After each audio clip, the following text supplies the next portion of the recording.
Hey there, welcome to saas.unbound podcast. I'm your host, and Nadeina, head of growth at saas.group. You'll acquire buying wonderful SaaS businesses to take them to the next level. And here I chat with inspiring founders and experts to get an inside scoop on how they made their business success. And today with me is Simon, founder and CEO of Workleap, an employee experience platform designed for hybrid teams. Welcome to the show.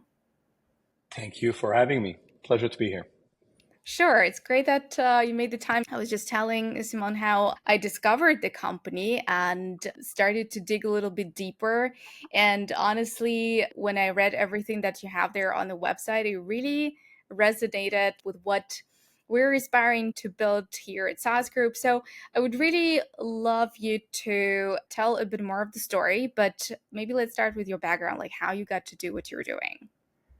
Yeah, so I'm Simon De Baene. I'm 39 years old. I started my company when I was 20 years old in 2006. So it's almost half of my life. I actually started Workleap in 2006 when I was in my first year in university. I just hated school. I knew I wouldn't stay there for long. During my first day in university, I met Guillaume, one of the co-founder. And after a year in university, we decided to start the company that used to be called GSoft. It was renamed Workleap 2 years ago.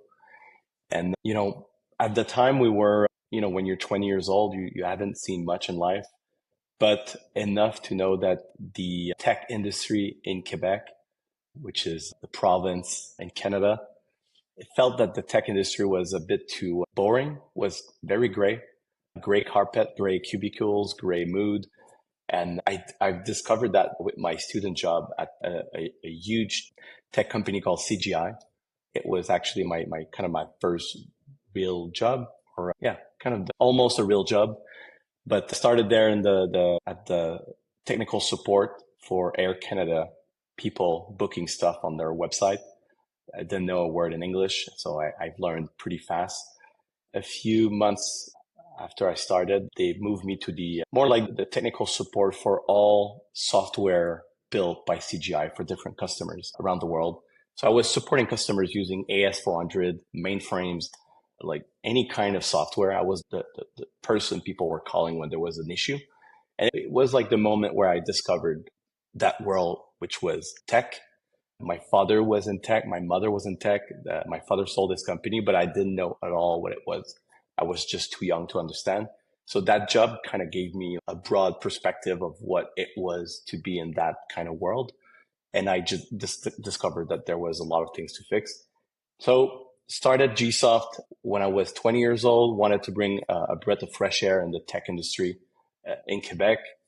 As soon as the company was created, bringing a breath of fresh air is it's a kind of a cool thing, but it doesn't pay the bill at the end of the month. So we started as a service company. We thought we were very good at doing software engineering.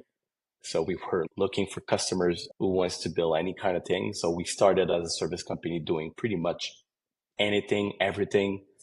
We probably did the most boring project you can imagine in terms of building stuff for customers. But it was good enough for us at 20 years old to just start from somewhere doing learning. And, when you're 20 years old, you don't get much trust from the market. So it was our way to kind of gain credibility and build a reputation. And so we started as a service company. A few years later, we started building products because building our customer's dream was fun, but building your own dreams, which is building products, was the thing I knew I wanted to do at some point. So 3 years after we started GSoft, we started building our first product, and it was a total disaster. But that was the lesson that building a service company is very different than building a product company. 3 kids, bored in school, decided to do something with their life. We really didn't know where it would bring us. And, now it's been 19 years. It's a company of around $150 million revenues, 450 employees. We have customers in more than 100 countries, more than 20,000 customers. It's pretty crazy in terms of, we never planned to get there. And I don't know, for some reason we got there, and I'm still pinching myself from time to time just to make sure it's real. Yeah, yeah. Like I said before, your 19-year overnight success.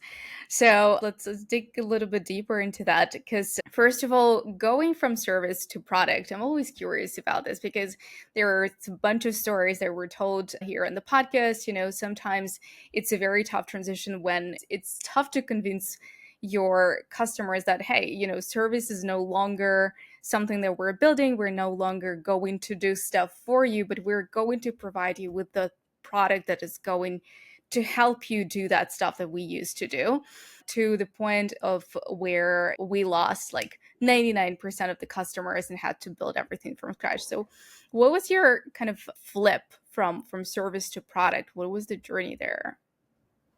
As I mentioned, we started the company based on a kind of an ideal, like a dream, like bringing that breath of fresh air. Let's change the market and here in Montreal and Quebec. And service was kind of the defaulted kind of approach to start doing something.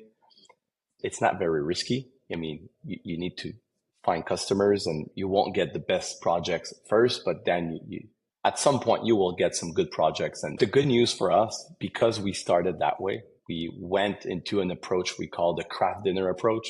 It's like all the money we were charging to our customers, we were putting it in the bank account. We were like paying us just enough to feed ourselves with craft dinner at night and pay the bills. But it was so low. And the goal was really to accumulate as much capital as we could. So one day we could do something interesting with that money.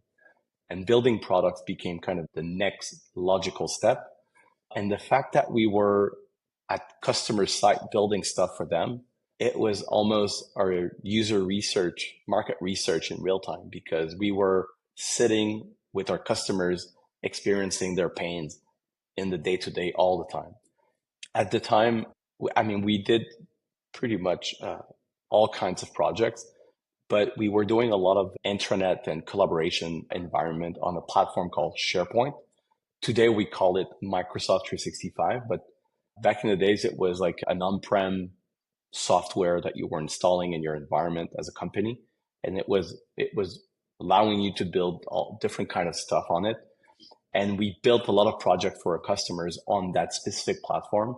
And one day, Sebastian, one of the co-founder, we're three co-founders, Sebastian, Guillaume, and I, Seb came back to the office and he was like, it's ridiculous that we can't do that specific thing on SharePoint. So let's build a tool to do it well. And just from there, let's build a product for that.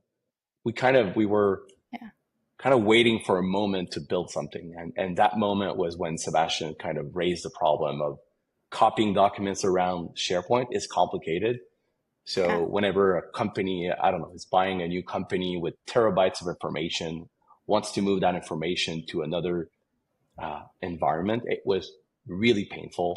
So there's different scenarios there, but because we were a service company, we had kind of money coming in continuously, able to finance the development of products.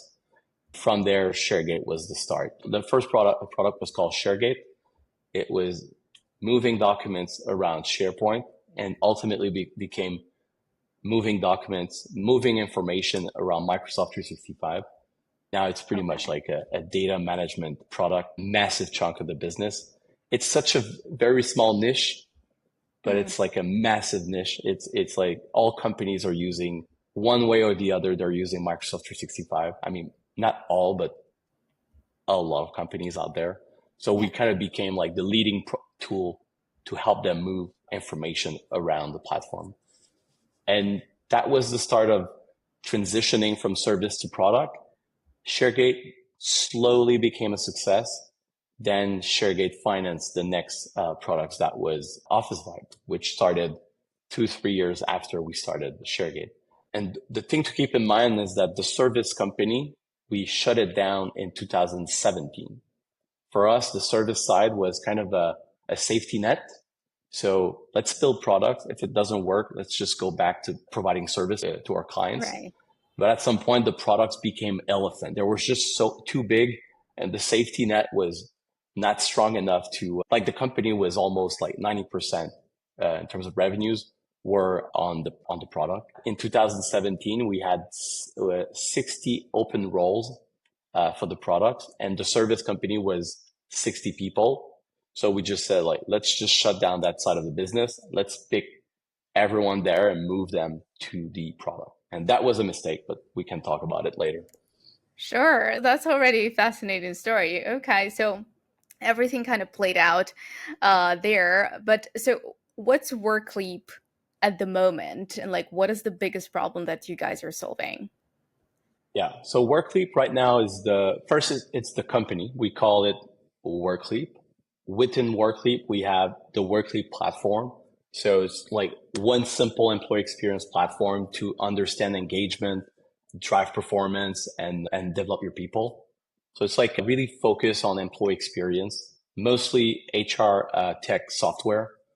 The most famous product that we have is called Office Vibe, which was the second product that we started in 2013. And it started from helping companies moving from annual surveys to weekly surveys. So pretty much what we call pulse surveys. So back in the days when we were younger, I mean, I think there's still a lot of companies doing it annually, but back in the days, and I remember from my CGI time my first job, student job, every year you get like an Excel spreadsheet, and you kind of fill out the surveys with like a rating from 0 to 5 on different kind of questions. It takes months to finish and gather like all the data from everyone. So you almost end up the next year to start implementing some change, and it's already time for the next survey. So it's pretty well known that annual surveys are very hard to implement because the time it has an impact is so long that it's almost too late. The world is changing too much.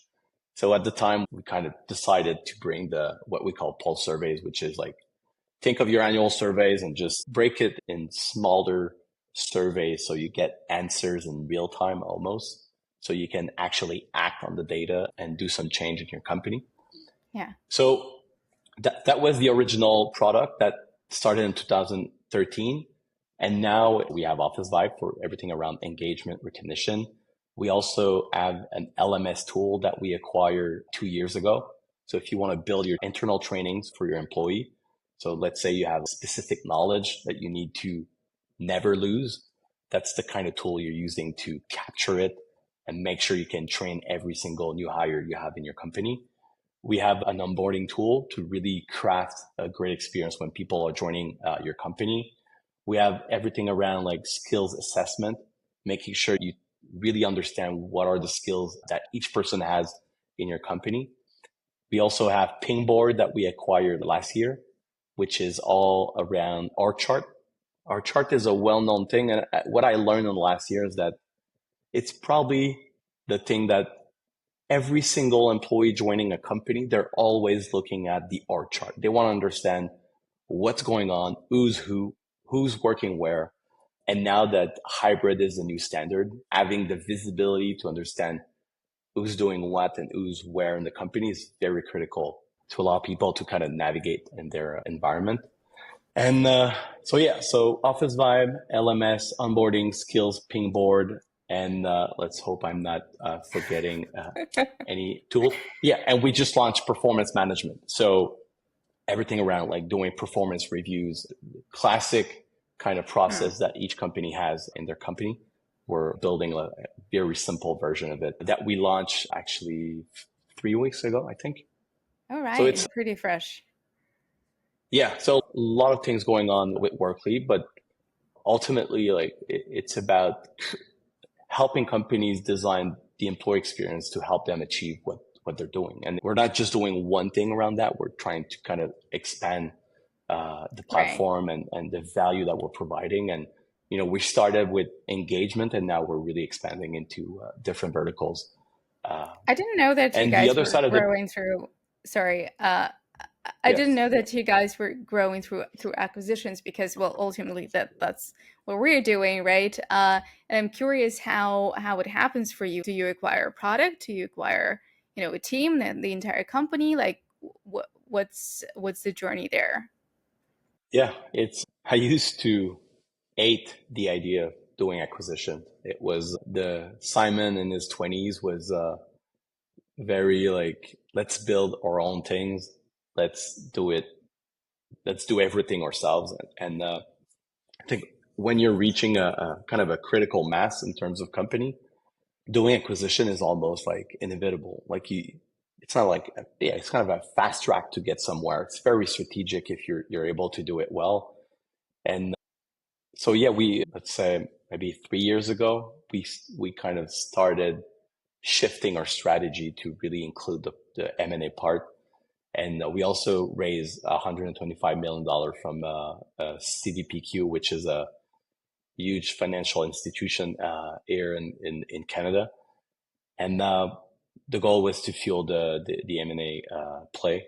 And, as you know, in tech, doing acquisition, like you're not going to be able to do 15 of them. Like when you price a company, it's usually in tech, it's by default usually expensive, even if it's not even with small multiples, it's still expensive. So you need to be very smart about the acquisition you're doing. And for us, the first one was called Didact and became Workleap LMS, which is the learning management system.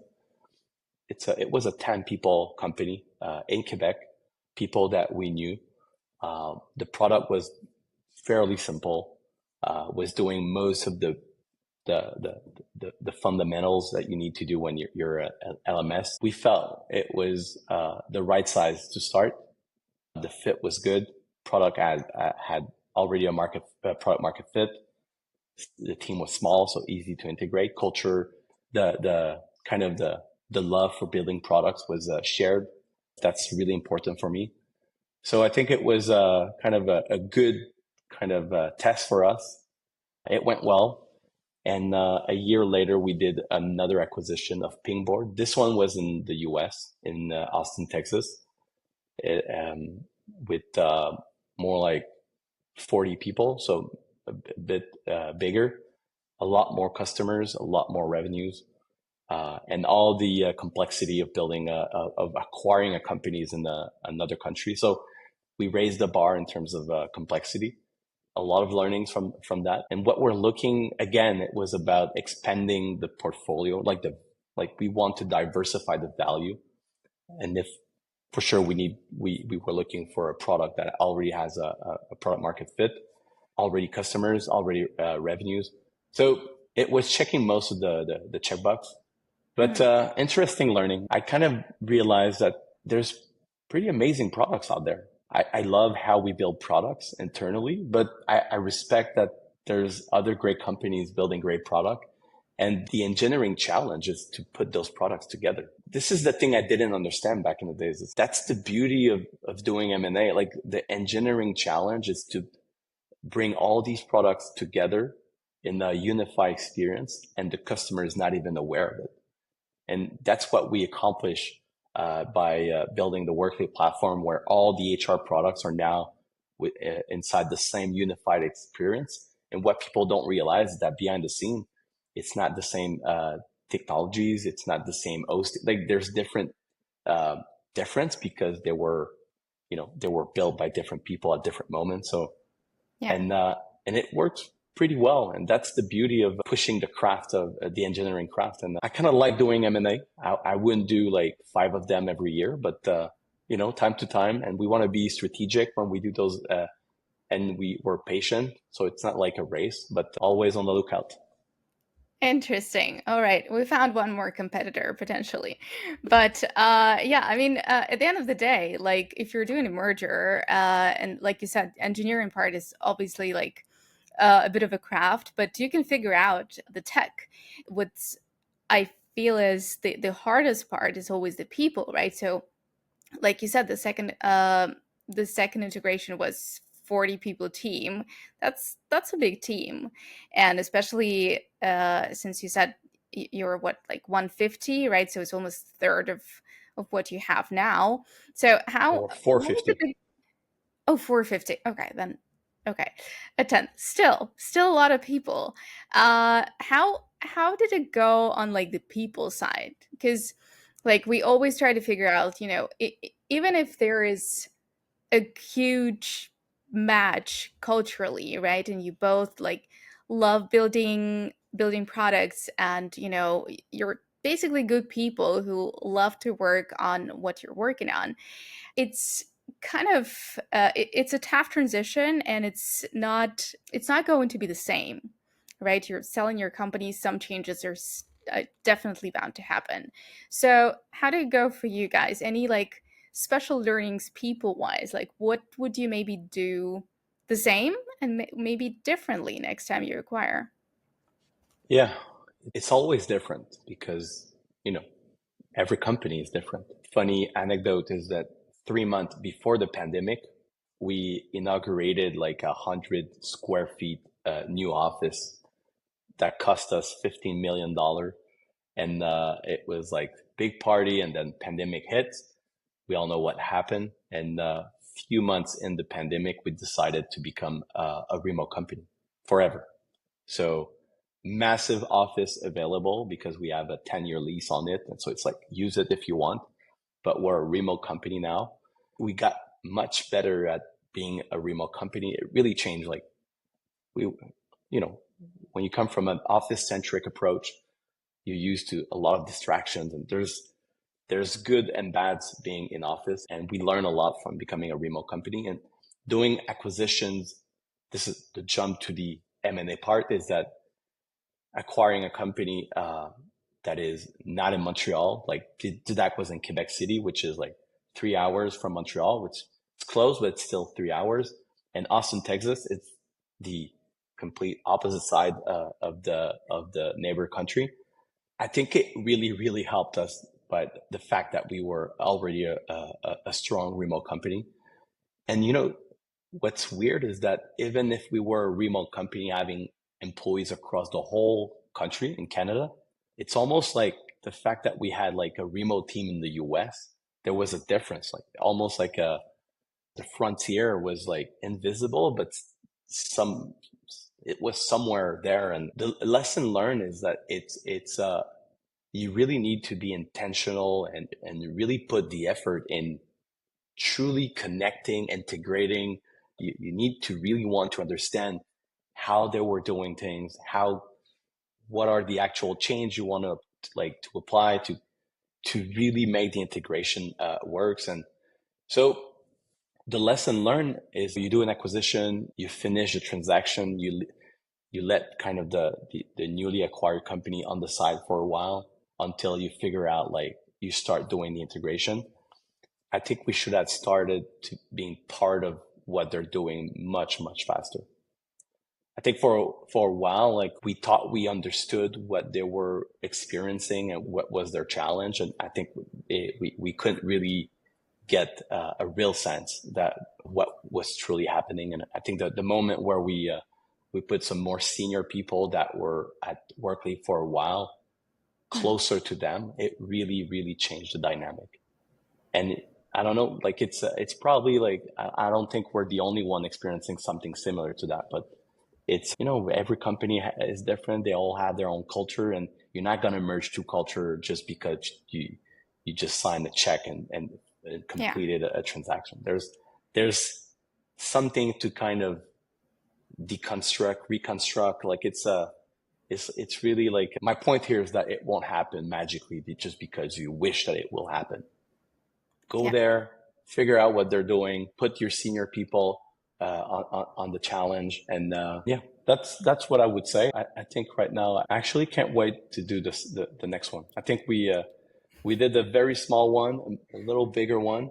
I'm not saying we're going to do a massive one the next time, but I think that two was it's not a lot, but I think it's enough for us to have like a very good idea of how we're going to be doing it the next time. And I'm very excited. I hope it will happen soon. All right. Excited to see what you do next. But yeah, like one of the things I said at the beginning, I went to the website and I started researching. I even tried to, I think, sign up for one of the tools there. And a part of what I do before the podcast is always check for the culture and like how you advertise, your hiring process and stuff like that. And there was this quote that I like. I'm just going to read it. You're the master of your future. If you spell it out, we will help you take on projects and initiatives that best meet your trajectory. Well, first of all, I was like, okay. I sent it to a few of my colleagues, and I was like, okay, that is very good. I loved it. But I think the essence for me in that sentence was if you spell it out, right? And I feel like a lot of companies kind of preach that, yeah, you can define your role in a certain way in a company, and you can grow into something, especially if you're joining a bit earlier. But not a lot of companies actually tell tell you how to do it, and like what is the process of spelling it out, like how is the spelling out going to happen for you. And a lot of companies and founders, I think, are trying to figure it out, like how to actually empower the people to to take action. And I think with with the surveys and the polls that you're doing, you're kind of working on that as well. But how does it work for Workleap? Like again, like taking acquisitions as an example, like you acquire new companies, how do you let people spell out what they want to do within Workleap after an acquisition? It's a good question. It's a tricky question. It's tough because it's 19 years in the making. So, still learning. It's a very tough code to crack. And it changed over time because I like to give freedom all the time, but I think there's different type of freedom where it's like almost like do whatever you want. But now it's like you end up having a lot of things being done that are completely on just like not aligned with what we're trying to achieve. So it's about finding the right balance between like giving direction during being a bit more prescriptive on what you're expecting from people. It's finding the right balance between like it's almost looking at a big highway and figuring out where do you put the guardrails. Is it like 8 lanes highway, and with like you have the guardrails on each side, and people are just driving between the 8 lanes, or it's a single lanes and that's it. It's the only lane you can use, and there's no way for you to kind of move and try to go across the different cars. And I think it's that kind of balance where maybe we went a bit too wide at some point.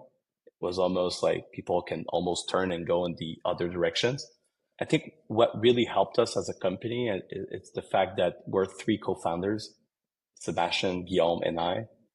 We're still owner of the companies, and we're still full time in the company. So the passion, the vision, the uh, the excitement of building Workleap, I think we kept that momentum alive for the last 19 years. I think it was a really good tool to help people know what was expected from them. And I'm a bit biased, but I kind of like the founder-led companies. I think it's interesting environment compared to companies when the founders are gone and it's completely different vibe and different kind of way to operate them. So I think we've been good at bringing people, challenge them, and give them enough room to make mistakes and try stuff. We're really in terms of risk aversion. I'm like there's not a lot of things that people can do that will really shock me or kind of make me nervous. And I like to say that most of the mistakes probably deserve to happen because most of them are not life or death situation. They're mostly inoffensive for the company. The problem is that a lot of people assume that they're all life or death situation. So you end up the little things become dangerous to try as much as the big things. So there's no people are kind of gets paralyzed and they're not trying any things. So I like to remind people that most of the little mistakes are just word happening. They won't Yeah. change the trajectory of the business. And whenever something is really dangerous, trust me, we will know it. And if Yeah. there's a decision, that type of decision happening, let's just sit down, talk about it, and make a decision from there. But everything else, like just try things. And I like to to get involved in the details very much. And I think showing by example the kind of change that I'm willing to do so people can kind of get a good sense of, oh, that's kind of Simon's uh, Mhm. spectrum of risk aversion. He's not much afraid of doing these kind of decisions. So potentially we could be doing those decisions ourselves without having to fear for whatever our job or and a lot of people join the company asking me like, what do you, what's your recommendation working at Workleap? And I like to use the example of a very, one of our early employee who never kind of asked permission to try things. He, he was the kind of person who you were like out of nowhere. You would learn that the person went to a conference during the weekend to meet potential customers and to be part of the community that we were in as a company and never told us, never asked for it, never asked for a budget, just went there. And that was a kind of bold decision that I like to be surprised. I like people that just are willing to take the risk of maybe make a small mistake, but that's the kind of mindset that I'm looking for. And I think it's creating a lot of room for people to push their job and become good at what they do. But it's Yeah. tough. We're 450 people, so many different kind of people coming from different kind of companies. Some people are very much more risk averse than others. So there's no way to kind of give that same, there's no way to enable that freedom the same equally to everyone because they're all their experience is different and they're not gonna perceive it the same way. But as you can understand now, I care about those things and I think it starts from there. I really want to create an environment where people can thrive and just like I like to be good at what I do, and Yeah. I honestly hope that people can have that same kind of feeling. Like I want them to, yeah, maybe there's going to be shitty day but my hope is that it's a net positive in terms of like good days. And good days it's not just about like having fun with college.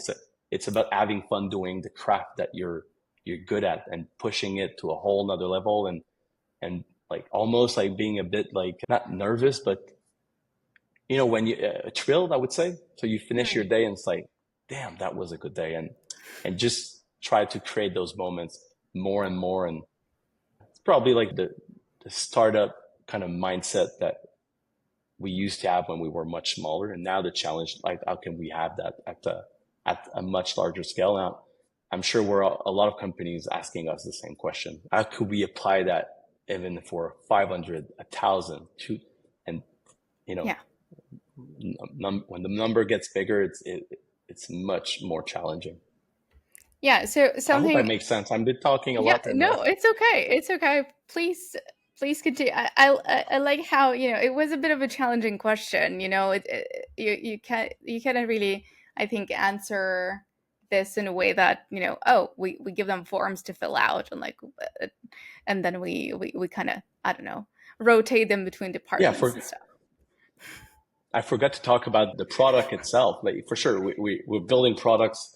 Office Lab is a good one in terms of, it's about giving voice to people, feeling them like, just like when you think about Slack, like just having everyone on the same level on the left side of the interface and having ideas flowing in every chat. Like we take it for granted, but it's very empowering for people to be able to kind of have a voice and share their ideas and collaborate with other people. And and Office Vibe is a bit different. It's more like around like feedback in the workplace. But again, it's like you're seeing something that you think could be better, and sometimes it's not clear. Should I talk about it with my manager, my colleagues?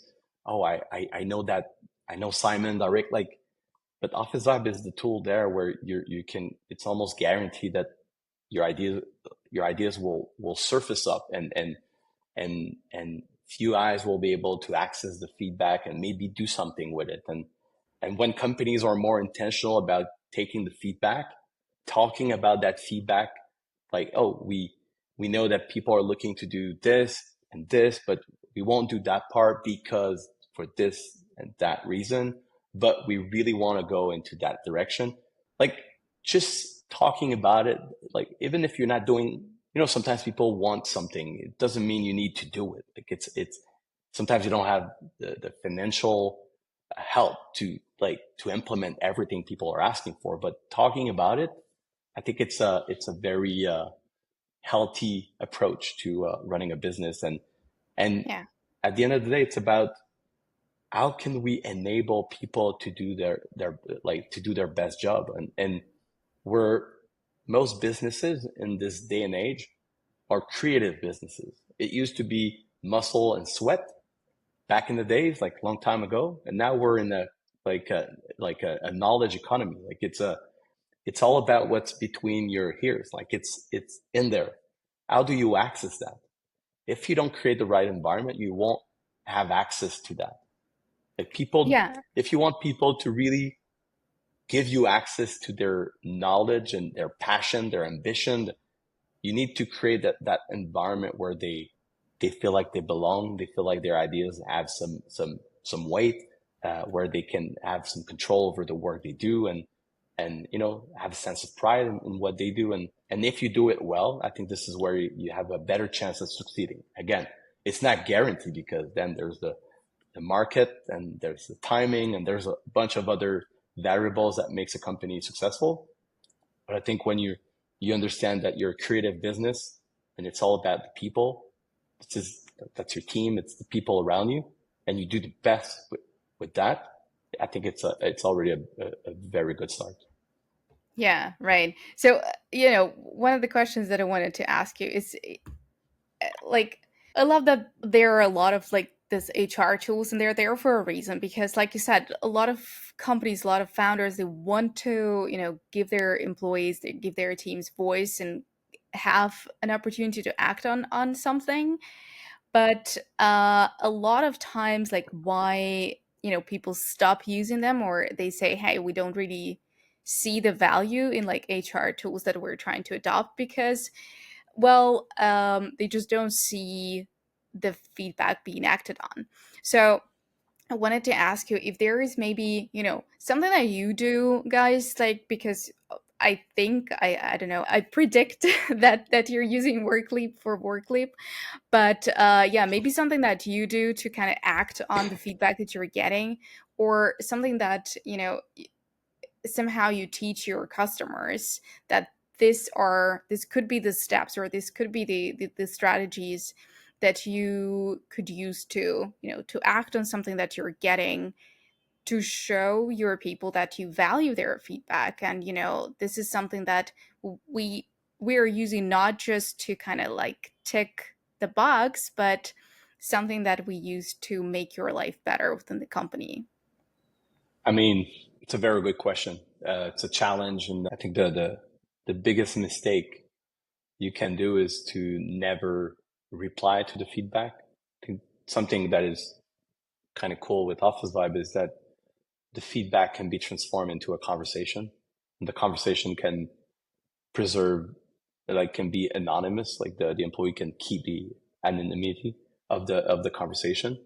And what's even more beautiful is when employees are just removing, they're exposing themselves because they trust the environment they're in, and they're willing to have that conversation face to face. And so we kind of allow that kind of flow of conversation, and we're encouraging our managers to, I mean, encouraging is I think it's the right way to frame it, but it's not mandatory, because sometimes you have a feedback just saying like there's no, you don't feel like there's an answer to give that. It's more like a one-way thing. But even in those situations, I think it's worth like giving a little thank you, or like a little emoji. So like, just to acknowledge it.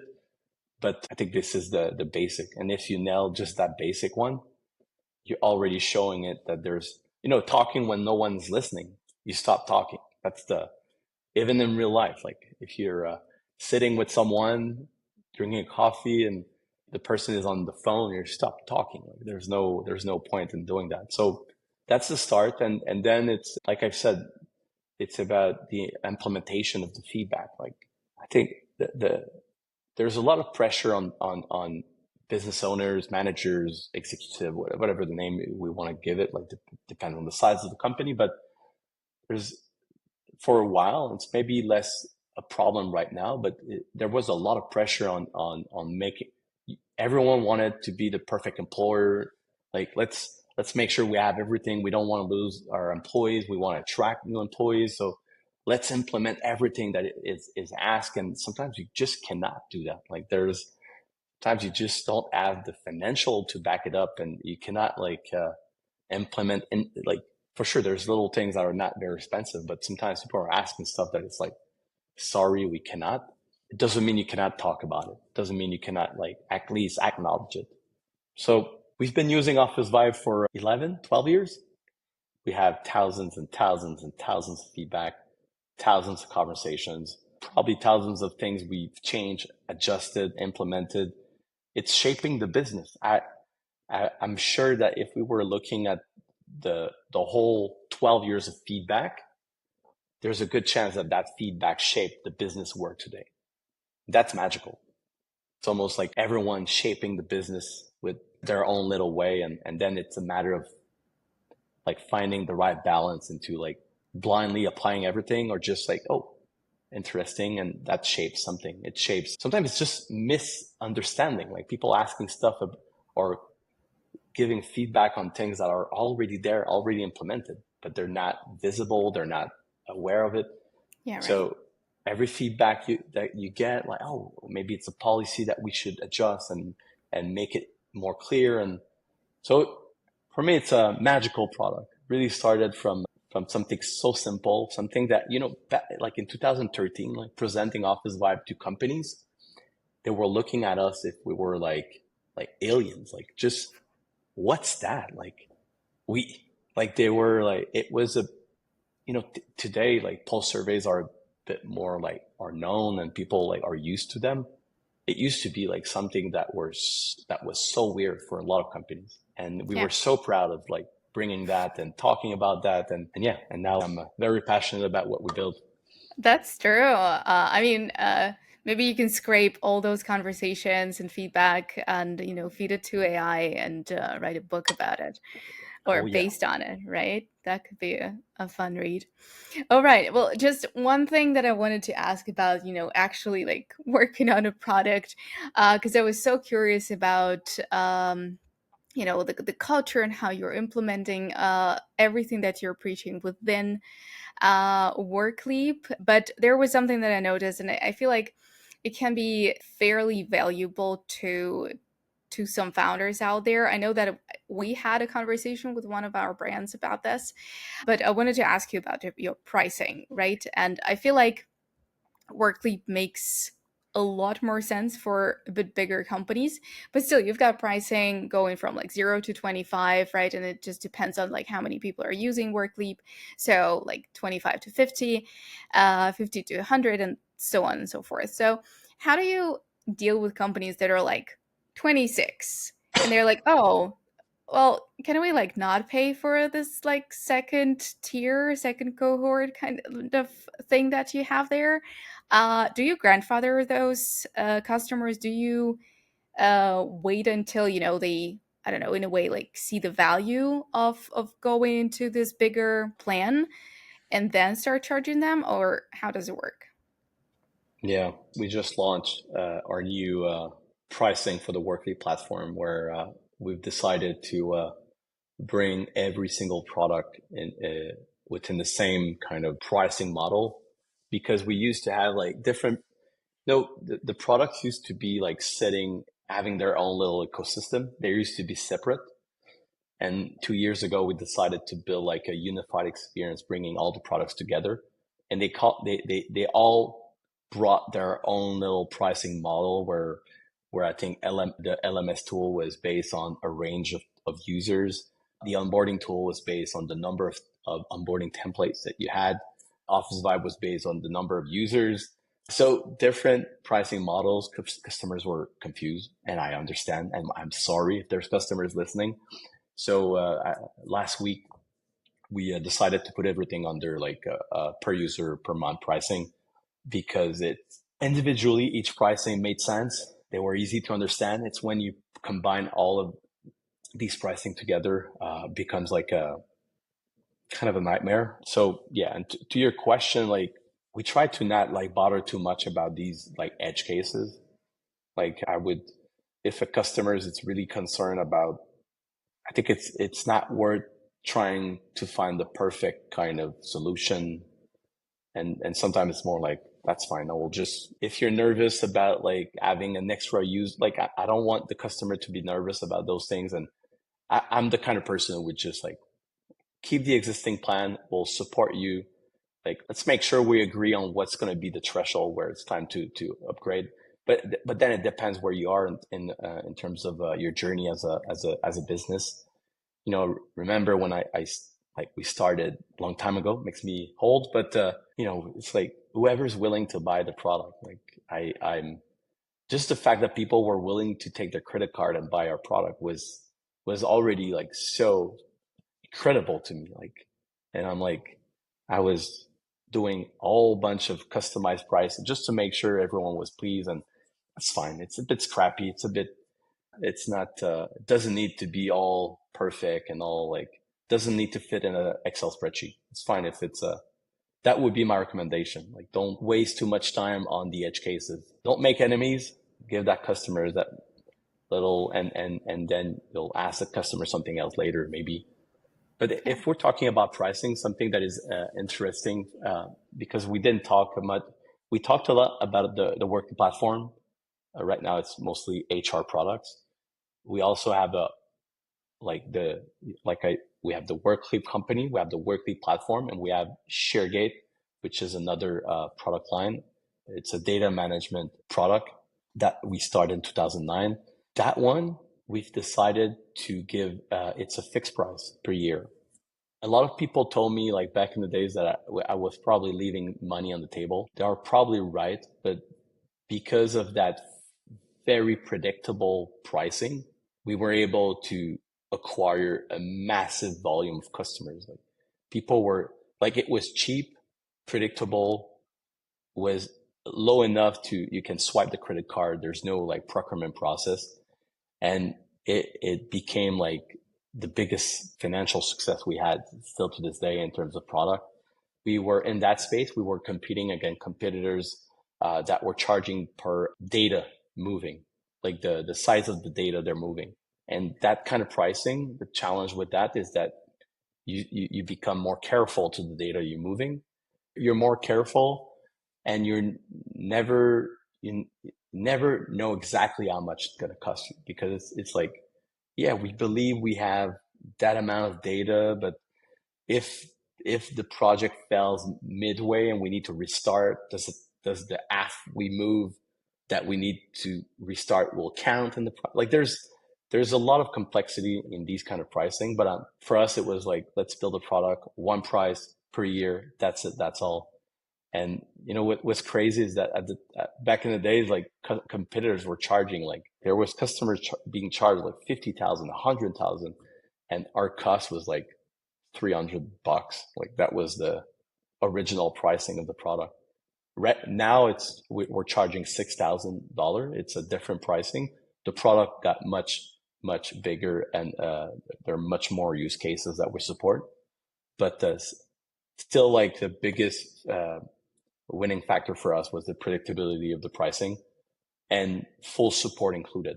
So no extra charge. Like you call us as much as you want, and doesn't change the pricing. We believe so much in the product we have that we're willing to take the risk of providing that, and really became like a big success. So maybe the learning here is that pricing is critical more than we think. And I don't think I understood that soon enough.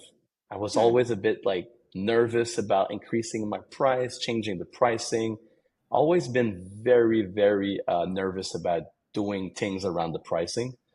And now, like after 19 years, I can say that pricing is definitely a growth lever. Like you need to be good at kind of reshuffling your pricing, understanding the value you're providing, understanding what it means compared to the competitors, the simplicity of your pricing, the how you bundle your products together, how do you facilitate cross-selling. Pricing has a lot to play with these type of like strategy, and it's a strategic kind of key lever. So don't sit on your pricing, and don't think of your pricing as an afterthought, or something. It's part of the recipe of building a company. It's It's always, a big when topic. yeah, it's when you care so much for your customers and you're so attached to the craft of building your product, if you always like a bit like, price, like the pricing become a bit like, you feel like you're going to disappoint your customers. You know Mm. that you're going to have tough conversations with them. And but I think it's forcing you to have those good conversation about the value you're providing, and it's forcing you in really being better at showing the value you're providing. And I'm sure that there's pricing change that can happen that can completely disrupt in a very bad way. But when it's done in a good way, I think it really can change the trajectory of a business. Absolutely. I think we had a conversation once here with the founder who was building a tool. I don't remember exactly what it was about, but it was about like changing your pricing and just figuring out like, what pricing would make sense for you and like where you can optimize it. And I think he said that no matter what like their customers were doing, the churn and like obviously founders are very aware and very afraid of the churn happening after the change in pricing. It was never above 3%. So 3% is it's bound to happen anyway. All right. Well, thank you. I think this is yeah, this makes great sense. Like, and pricing is a very big topic. We can probably discuss it for a while. But I just have a couple more questions for you. The usuals that I have here every time. 19 years, pivots, acquisitions, all that. Throughout all this time, what has been the biggest win and the biggest failure? And it can be, on a business level or on kind of like the personal founder level. Yeah. Biggest win, got a few ones. I think I've said it, but in a subtle way, but the business was bootstrapped until a year and a half. So the fact that we started as a service company was the allow us to really fuel our own ambition without any external finance, like no debt, nothing, just with our own profit. So the discipline of how we manage our money really allowed us to build one of the rare bootstrap company in tech, and I'm kind of very proud of it. And we raised money with CDPQ, but it was in a way of like, let's add a new partner to business to give us the courage to push us to a whole another level. And it's not like there's a wall coming soon and we need money to survive. I still feel like I'm bootstrapped in my heart, and that's something I'm very proud of. Switching from service to product, definitely like a massive win. It's so much more rewarding to build your products. It's incredible, like building your own dreams, and then like kind of, it's almost like product is, I see it as a way to capture your vision inside like a vehicle. Like you capture your vision in your product, and then you can kind of share it to the whole world in a very scalable way. I find that very fascinating, especially like software, no hardware, so simple in terms of business model. Three co-founders in 2006, three co-founders in 2024. Very big win. Like Guillaume and Sebastian are my best friends.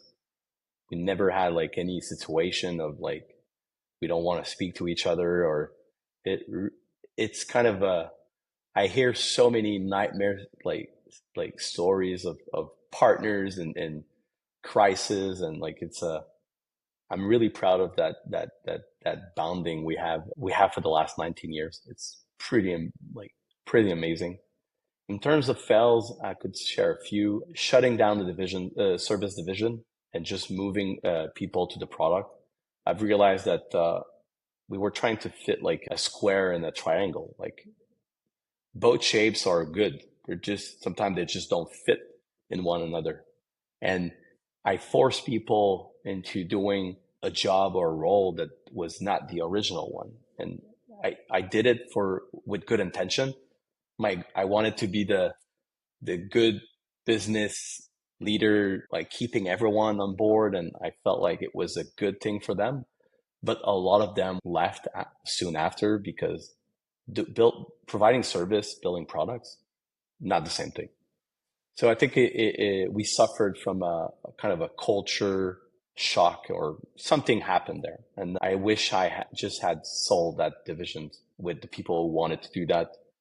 I could have financed that division with employees who wanted to buy it, maybe stay on the board, but I wanted to separate both because they were too different to be in the same company, too different dynamic. And that was a good mistake. And the other mistake, bringing 60 people into the products at once.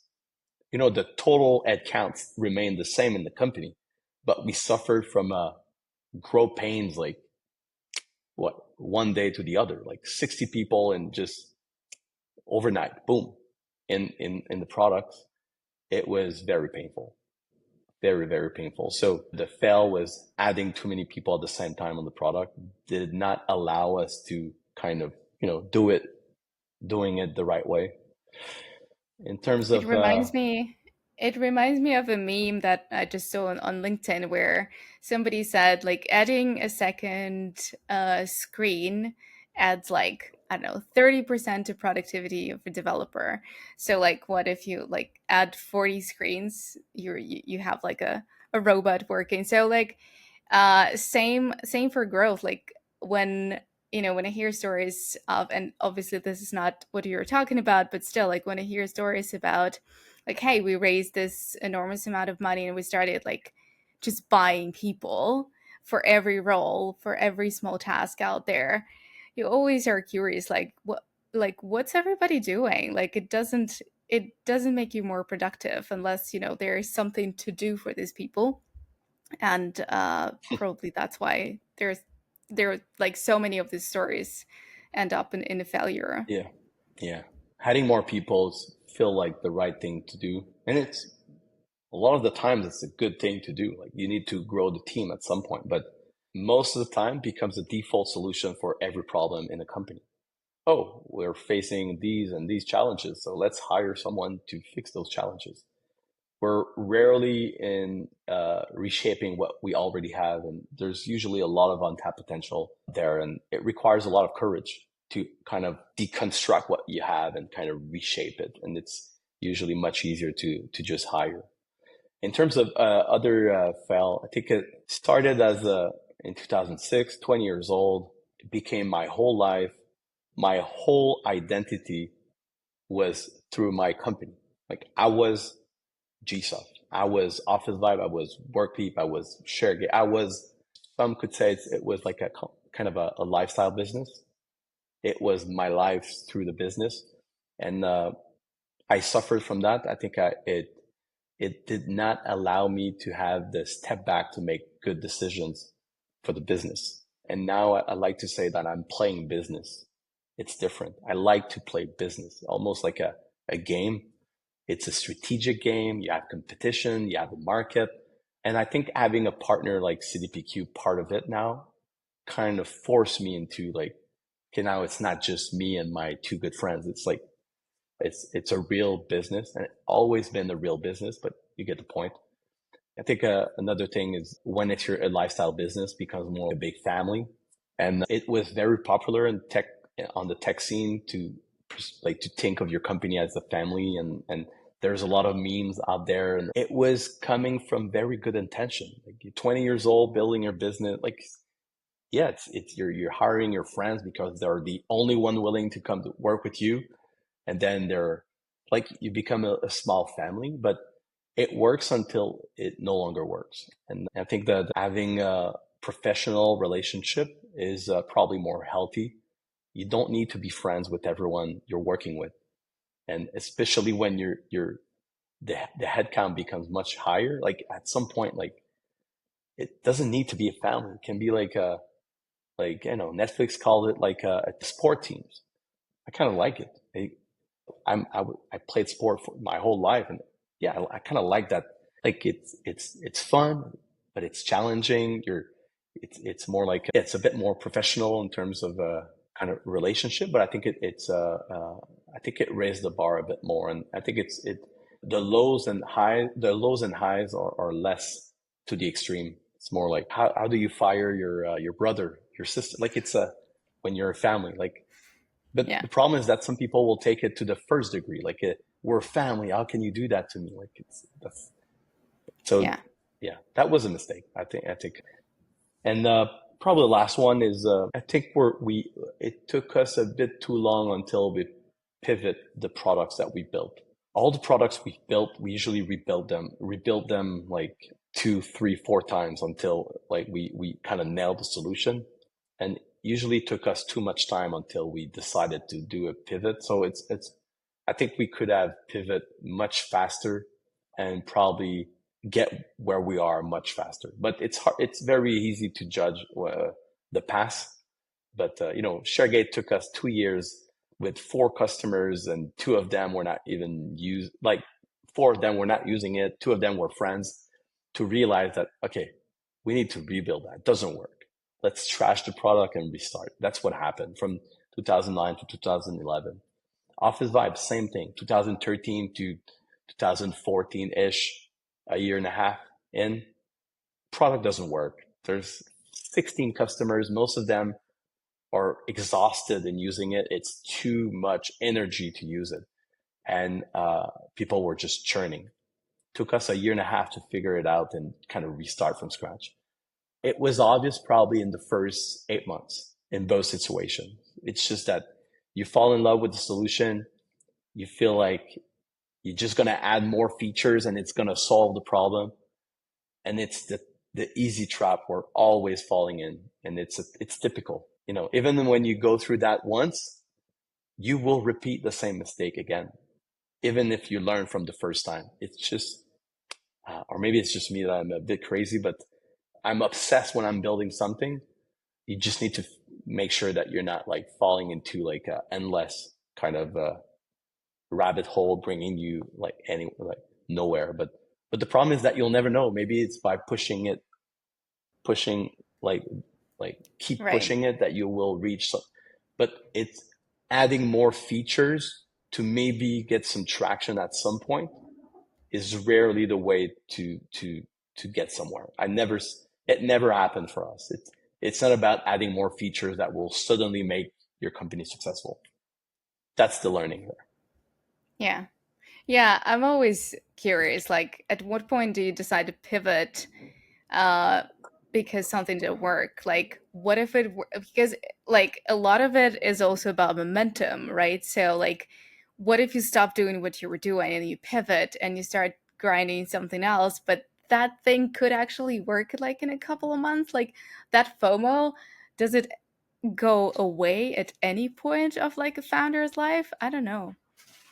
Probably not. It's there's probably amazing products that never succeeded because the founder gave up before the before that key moment. And there's bad products that succeeded because founder never gave up and at some point got some traction. Some like we live in a very unfair world. Building products requires some.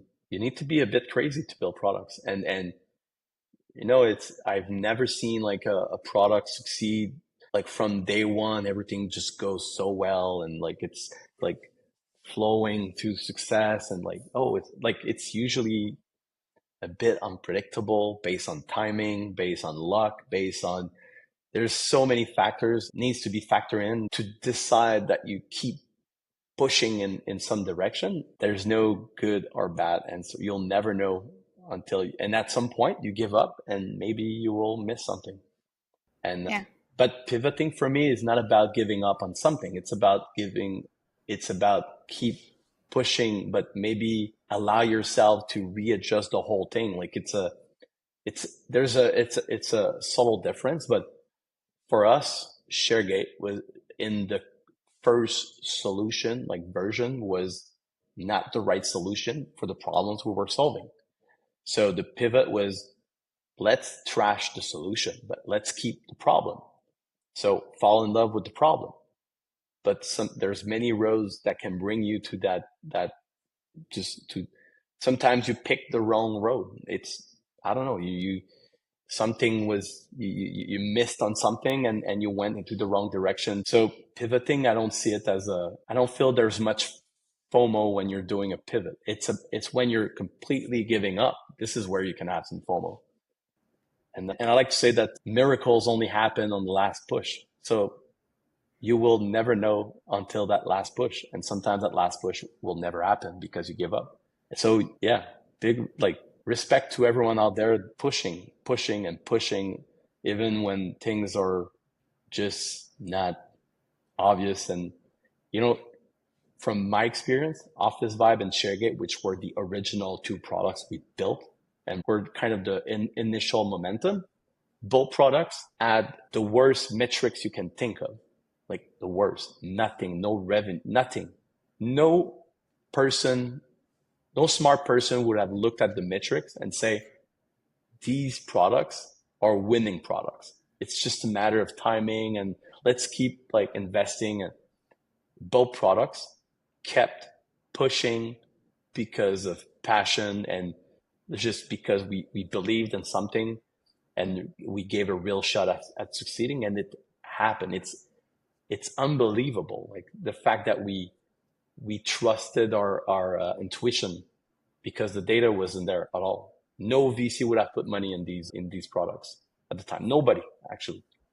Only us as founders and crazy enough to believe that we could do something with that. It's a good lesson in terms of probably a lot of situation that happens right now out there in terms of founders trying to build something. Yeah, true. All right. Well, just the last question. It's always about hack, right? And again, 19 years in the making, a few products. It can be something that, works for the business, allows you to build great teams, allows you to know what you're building, or, it can be something for you, personal relationships with your co-founder, mental health, whatever, something that works.